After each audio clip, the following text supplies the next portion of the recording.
नमस्कार। आप सभी का एस्ट्रोलॉजी चैनल पर स्वागत है। एस्ट्रोलॉजी चैनल पर आज हम आपके बीच में लेकर उपस्थित हैं धनु लग्न की कुंडली में भू संपत्ति अर्थात जमीन जायदाद, मकान आदि का योग या सुख कह सकते हैं, इसका विश्लेषण आज की इस क्लास में रहने वाला है। तो चलिए शुरू करते हैं आज की इस क्लास को।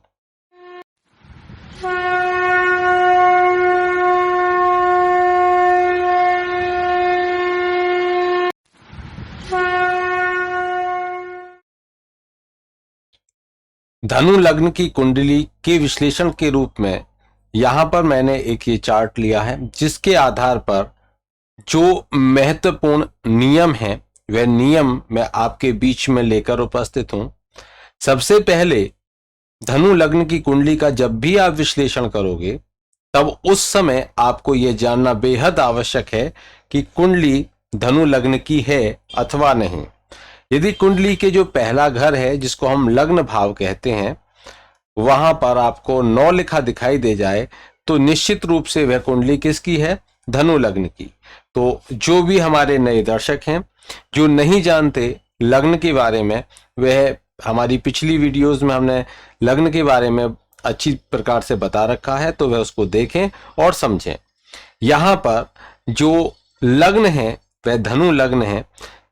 यह निश्चित करने के बाद में कि ये जो कुंडली आप देख रहे हो वह धनु लग्न की है और उससे संबंधित यदि कोई जमीन जायदाद अथवा मकान या किसी भू संपत्ति से संबंधित कोई प्रश्न आपके पास में आता है, तब आप उसका उत्तर किन नियमों के आधार पर दे सकते हो, यह मैं आपको बताने वाला हूं।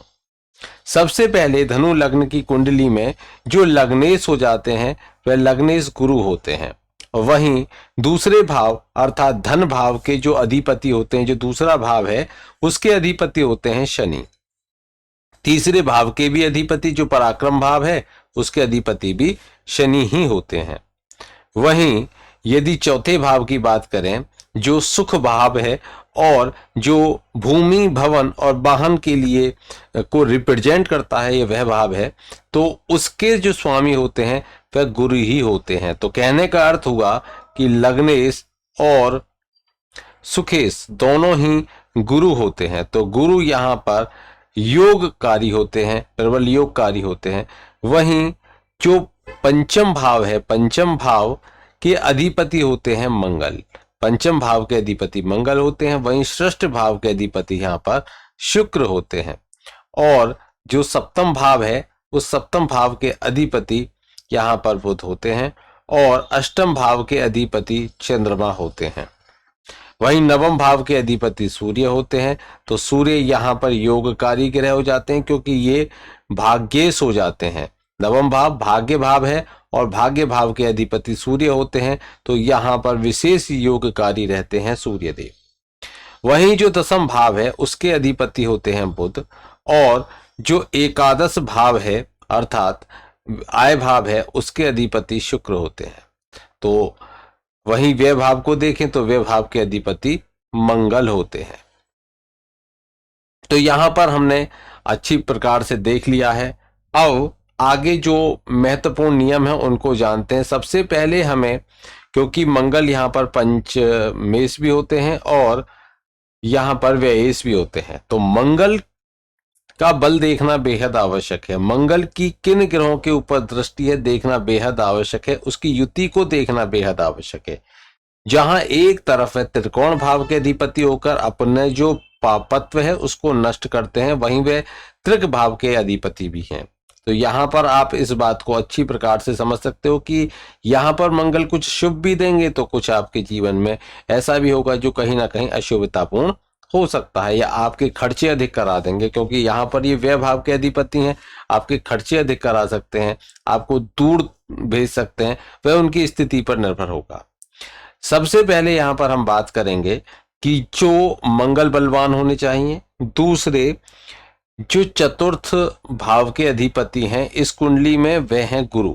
तो यहाँ पर आपको ध्यान रखना है कि यदि गुरु स्वयं अपने ही भाव में बैठे हों, चतुर्थ भाव में ही बैठे हों, या फिर गुरु ऐसी स्थिति में हो या लग्न में विराजित हो तब भी अच्छी स्थिति है, क्योंकि ये भी इनका भाव है। मित्र के घर में बैठे हो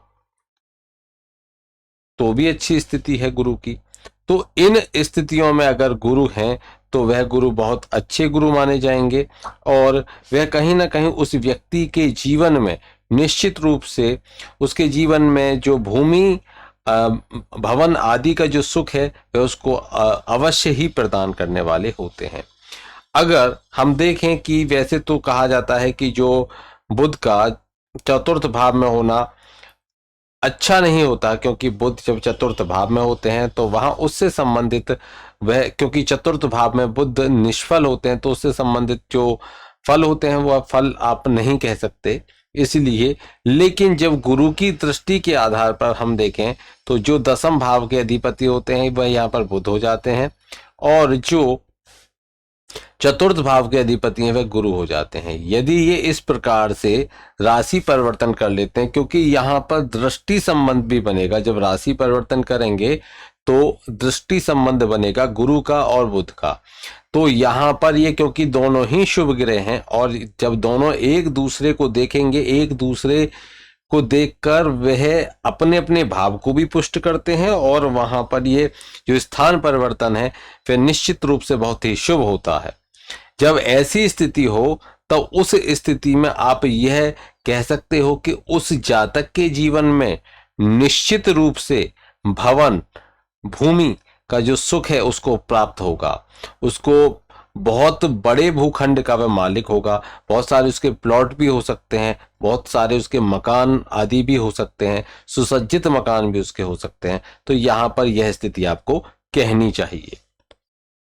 आगे हम इसकी स्थिति और बताते हैं कि यदि जो सूर्य हैं, सूर्य और गुरु, देखिए यहां पर सूर्य और गुरु, तो यहां पर आपको देखना होगा कि सूर्य और गुरु यदि एकादश भाव में हो, अब देखिए सूर्य और गुरु एकादश भाव में हो, गुरु की ये शत्रु राशि है, लेकिन सूर्य यहां पर आकर नीच अवस्था में चले जाते हैं। ध्यान दीजिए, सूर्य यहां पर आकर नीच अवस्था में चले जाते हैं। तो इस स्थिति में यहां पर ये जो स्थिति है ये उस जातक के जीवन में निश्चित रूप से संपत्ति को तो लेकर आएगी, लेकिन यदि नीच भंग नहीं होता है तो वह संपत्ति विवादित रहेगी, या आप निश्चित रूप से कह सकते हो, क्योंकि यहां पर जो सूर्य हैं वह संपत्ति तो दिलाएंगे लेकिन कहीं ना कहीं उसको विवादित अवश्य करेंगे, कहीं ना कहीं राज्य से संबंधित परेशानियां उस भूमि से संबंधित रहेगी, यह स्थिति बनाएंगे। लेकिन वहीं पर क्योंकि बेशक नीच हो रहे हैं, वहीं पर अगर यहां हम देखें कि जो शुक्र हैं वह अगर इस भाव में विराजित हो जाएं इस कुंडली में, और वहीं पर अगर जो मंगल हैं वह मंगल यहां पर लग्न में विराजित हो जाएं, तो इस प्रकार से यहां पर जो मंगल की दृष्टि है, जो उच्च नाथ है, उसकी दृष्टि नीच नाथ पर चली जाएगी। तो ऐसी स्थिति में भी या हम ये कह सकते हैं कि अगर यहाँ पर हो मंगल, यहाँ पर भी मंगल विराजित हो जाए, इस स्थिति में दसम भाव में मंगल बैठ जाए, और अगर शुक्र भी देखें और मंगल भी देखें एक दूसरे को, तो ऐसी स्थिति बनेगी। और सूर्य और गुरु जो हो वह एकादश भाव में हो। देखिए, नियमों को समझने के लिए, उन नियमों की विशिष्टता को जानने के लिए, नियमों में कितनी शुद्धता आप कर सकते हो, उसी के आधार पर आप उसके फल को भी बढ़ा सकते हो, उसके फल को कम भी होता देख सकते हो। तो यहाँ पर आप सिर्फ एक नियम ये कह दें कि अगर चतुर्थेश और जो नवमेश है, जो भाग्येश हैं, यदि ये दोनों एकादश भाव में विराजित हो जाएं तो ये बहुत ही शुभ स्थिति होती है। लेकिन वहां आपको देखना होगा कि कहीं जो शुभ ग्रह वह कहीं नीच अवस्था में तो नहीं जा रहे। अगर नीच अवस्था में जा रहे हैं तो जो आपने नियम के आधार पर फल कहा वह फल आपको प्राप्त नहीं होगा। उसके संदर्भ में आपको नीच भंग अवश्य देखना होगा। नीच भंग की स्थिति है तो वहां पर वह अपने फल को देने में समर्थ होगा, अन्यथा की स्थिति में कहीं ना कहीं वह उससे संबंधित परेशानियां भी उत्पन्न करेगा। अगर किसी कारण बस वह नीच भंग नहीं होता है और ऐसी स्थिति कुंडली में है तो उस व्यक्ति को सूर्य से संबंधित जो भी शांति आदि उपचार हैं वे अवश्य करने चाहिए। उसकी नीचता भंग करने के लिए, नीचता को कम करने के लिए वहां सूर्य की शांति अवश्य करनी चाहिए। सूर्य से संबंधित उस व्यक्ति को मंत्र आदि का जाप करने से वह शांति प्राप्त होती है, तो उससे उसको जो फल है उसमें शुभता उसको दिखेगी। तो यहां पर हम यह समझे कि यदि चतुर्थ भाव के अधिपति गुरु और नवम भाव के अधिपति सूर्य दोनों एकादश भाव में चले जाते हैं तो उस व्यक्ति को अपने जीवन में अनेक भवनों का, उत्तम भवनों का, उत्तम मकानों का सुख प्राप्त होता। और यदि यहां पर हम देखें कि यदि चंद्रमा, जैसे कोई जो शुक्ल पक्ष का चंद्रमा है, यदि यह भी इनको देखें, शुक्ल पक्ष का चंद्रमा भी इनको देखे, या हम ये कहें कि बुध भी इनको देखें, तो उस स्थिति में भी ये और शुभता आ जाए। ध्यान रखना है पाप ग्रह इनको न देखते हों, इन दोनों को पाप ग्रह न देखते हों तो और शुभता इसमें आ जाएगी, तो ये और ज्यादा प्रभावशाली हो जाएगा। आगे देखते हैं कि यदि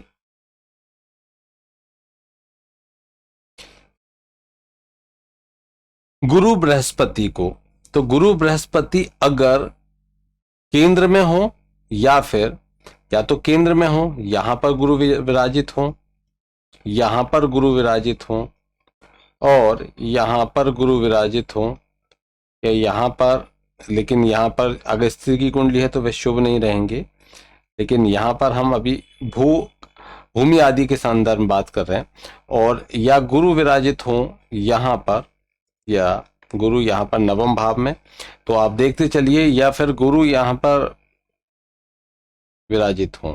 विशेषकर अभी हम सिर्फ इन भावों की बात करेंगे कि अगर गुरु की स्थिति इस प्रकार से इस कुंडली के अंतर्गत बनती है तो वह गुरु उस व्यक्ति को बहुत ही ज्यादा सुसज्जित मकान प्रदान करने वाले होते हैं, बहुत सुसज्जित मकान, और ये कहें कि अनेक भवन भी दिलाते हैं, और वह जो भवन होंगे बहुत ही सुंदर होंगे, सुसज्जित होंगे, जिनको हम कहते हैं फर्निश्ड होंगे अच्छी प्रकार से, और देखने दिखाने के लायक होंगे, इतने अच्छे वे भवन रहते हैं। अब यहां पर हम देखें कि जो गुरु हैं, जैसे मैंने अभी यहां दिखाया आपको कि अगर गुरु दूसरे भाव में बैठे हुए हैं, गुरु दूसरे भाव में चले गए हैं तो ये शुभतापूर्ण है।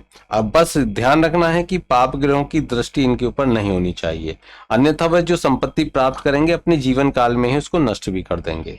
तो इस स्थिति में, लेकिन यहाँ पर जो गुरु बैठे होते हैं तो इस भाव को बलवान कर देते हैं, क्योंकि खुद लग्नाधिपति, और ऐसी स्थिति में वह व्यक्ति अपने परिश्रम से ही अपनी जो संपत्ति है उसका अर्जन करता है। जब भी ऐसी परिस्थिति जो धनु लग्न की कुंडली में बनेगी तो ऐसा व्यक्ति, यदि धनु लग्न की कुंडली में जो गुरु हैं वह दूसरे भाव में विराजमान हो जाएं, तो ऐसा व्यक्ति अपने पराक्रम से, अपनी मेहनत से, अपने जीवन में जो जमीन आदि है, जो भूमि आदि है, जो संपत्ति है, भवन मकान आदि है, वह अपने पराक्रम से प्राप्त करता है। अब यदि हम ये देखें कि जो गुरु की स्थिति अगर यहां पर बैठे हों या फिर गुरु यहां बैठे हों, देखिए ध्यान से, गुरु यहां विराजित हों अथवा यहां हो, तो ऐसी स्थिति में उस व्यक्ति को कम परिश्रम से, ऐसी स्थिति में उस व्यक्ति को कम परिश्रम से धन का लाभ होता है। धन का अर्थ है कि भू संपत्ति का लाभ उसको होता है, कम परिश्रम करेगा लेकिन भू संपत्ति उसको, या तो गुरु बैठे हो दूसरे भाव में या फिर गुरु बैठे हो एकादश भाव में, तब यह स्थिति बनती है धनु लग्न की कुंडली के अंतर्गत। यदि कुंडली में जो गुरु हैं वह एकादश भाव में विराजमान हो जाएं और शुक्र चतुर्थ भाव में विराजमान हो, ऐसी स्थिति में जिस जातक की कुंडली में ऐसी स्थिति बनती है वह कम परिश्रम से, अत्यंत कम परिश्रम से, वह निश्चित रूप से भूमि का जो सृजन है वह सृजन करता है, अर्थात भूमि प्राप्त करता है, भवन मकान आदि का जो भी उसकी स्थिति है वह प्राप्त करता है, और सुसज्जित मकान उस व्यक्ति को प्राप्त होते हैं। कम परिश्रम करने से ही उसको अत्यधिक लाभ होता है, भूमि के माध्यम से उसको बहुत धन की प्राप्ति भी होती है। तो यह स्थिति आप देख सकते हैं, किसी की कुंडली में अगर ऐसी स्थिति है तो बहुत ही उत्तम है। वहीं अगर एक नियम मैं आपको बता देता हूं कि जैसे कि जो गुरु हैं, वह यदि एक स्थिति और है, जैसे कि यदि गुरु व सूर्य एकादश भाव में हो और शनि मंगल दसम भाव में हो और शुक्र चतुर्थ भाव में हो। ध्यान से देखिए, जब भी यह स्थिति धनु लग्न की कुंडली में बनती है तो उस व्यक्ति को निश्चित रूप से बहुत अत्यंत कम परिश्रम से, या ये कह सकते हैं कि उसको बहुत कम पराक्रम से बहुत सुंदर भूमि आदि का जो सुख है वह प्राप्त होता है, जब भी यह स्थिति किसी धनु लग्न की कुंडली के जातक की कुंडली में बनी तब। और यदि गुरु किसी भी स्थिति में नीच अवस्था में इस कुंडली में चले जाते हैं, अगर गुरु नीच अवस्था में चले जाते हैं तो देखिए नीच अवस्था में गुरु कहाँ जा रहे थे, जब गुरु दूसरे भाव में बैठते हैं तो वह नीच अवस्था में जाते हैं। अब यहां पर गुरु नीच अवस्था में चले गए, जैसे कि दूसरा भाव था, अभी मैंने आपको बताया कि वह व्यक्ति संपत्ति प्राप्त करेगा, लेकिन कब करेगा, जब नीच भंग हो जाएगा गुरु का इस कुंडली में, क्योंकि यहां पर गुरु हो जाते हैं नीच के। इसलिए जब भी गुरु नीच के होंगे तो वहां पर उस भाव से या भूमि भवन आदि से संबंधित जो परेशानियां हैं, या उसको अगर संपत्ति प्राप्त होगी तो निश्चित रूप से उसके जो नष्ट होने की भी स्थिति बनती है। तो वहां पर गुरु के ऊपर जितने शुभ ग्रहों की दृष्टि वहां पर रहती है उतना ज्यादा अत्यधिक सही रहता है। और इस स्थिति में अगर यहां पर गुरु विराजित हो और साथ में जो यहां पर इस भाव में चंद्रमा हो, चतुर्थ भाव में चंद्रमा हो और यहां पर शनि विराजित हो जाए, तब ऐसी स्थिति में यह गुरु, देखिए विशेष रूप से गुरु दूसरे भाव में विराजित हो, चंद्रमा और शनि बैठे हो, चंद्रमा चतुर्थ भाव में हो और जो शनि है वह इस कुंडली में दसम भाव में हो, तो ऐसी स्थिति में उस व्यक्ति के जो जीवन में भूमि का सुख अवश्य प्राप्त होता है। लेकिन वहीं यदि चंद्रमा और शनि की इस प्रकार से केंद्र एक दूसरे से केंद्र की युति नहीं है तो वहां पर उस भाव से संबंधित अर्थात भूमि से संबंधित परेशानियां उस व्यक्ति के जीवन में आती हैं। अगर उसको संपत्ति प्राप्त होगी तो निश्चित रूप से कहीं ना कहीं वह नष्ट भी अवश्य होगी। अब देखिए कि यदि गुरु जिस प्रकार से यहाँ पर गुरु नीच हुए और अगर नीच भंग नहीं होता है तो वह स्थिति खराब स्थिति मानी जाएगी, या फिर ऐसी स्थिति आ जाती है कभी कभी जैसे कि गुरु हैं, मानकर चलिए कि गुरु यहाँ पर विराजित हैं, इनके साथ में सूर्य भी विराजित हैं और यहाँ पर ये सूर्य से अस्त हो जाते हैं, तो जब ऐसी स्थिति आएगी तब भी भूमि से संबंधित परेशानियां उस व्यक्ति के जीवन में आती हैं। अगर गुरु छठे भाव में चले जाएं तब भी कहीं ना कहीं उस संपत्ति से संबंधित, भूमि आदि से संबंधित परेशानियां, या ये कहें कि सुख से संबंधित परेशानियां उस व्यक्ति के जीवन में निश्चित रूप से आती हैं। तो यह सभी हमको देखना चाहिए, इसका विश्लेषण करना चाहिए। और एक जो बहुत ही ज्यादा भूमि संपत्ति से संबंधित हम कह सकते हैं वह स्थिति बनती है कि यदि लग्नेश, यहाँ पर आपको देखना होगा कि यदि कुंडली के लग्नेश जो कि गुरु हैं और तीसरे भाव के स्वामी जो कि शनि हैं, तीसरे भाव के स्वामी शनि और लग्न भाव के स्वामी होते हैं यहाँ पर, और यहाँ पर जो चौथे भाव के स्वामी भी गुरु होते हैं और जो छठा भाव है उसके स्वामी हो जाते हैं शुक्र, और वहीं जो सप्तम भाव के स्वामी होते हैं यहाँ पर बुध हो जाते हैं, जो सप्तम भाव के स्वामी बुध हो जाते हैं, नवम भाव के स्वामी यहाँ पर सूर्य हो जाते हैं, और जो द्वादश भाव है उसके स्वामी यहाँ पर रहते हैं मंगल, और पंचम भाव के स्वामी हो जाते हैं मंगल। तो कहने का अर्थ हुआ कि यहाँ पर जो भी त्रिकोण हैं, केंद्र हैं, उनमें यदि गुरु, शनि, मंगल, शुक्र,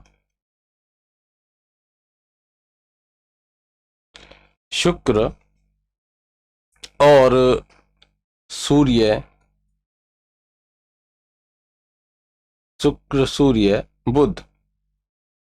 देखिए ये यदि एक साथ केंद्र में या त्रिकोण भाव में विराजित हों तो यह स्थिति उस व्यक्ति के जीवन में बहुत ज्यादा ही भूमि भवन आदि के सुख को दर्शाने वाली स्थिति होती है। तो आज के लिए इतना ही। धनु लग्न की कुंडली से संबंधित ये भू संपत्ति अर्थात जमीन जायदाद के योग का विश्लेषण था। आपको कैसा लगा कमेंट करके जरूर बताइए। और वहीं अब हम लेकर आएंगे मकर लग्न की कुंडली में भू संपत्ति अर्थात जमीन जायदाद के योग के विश्लेषण को। तब तक के लिए जय श्री कृष्ण।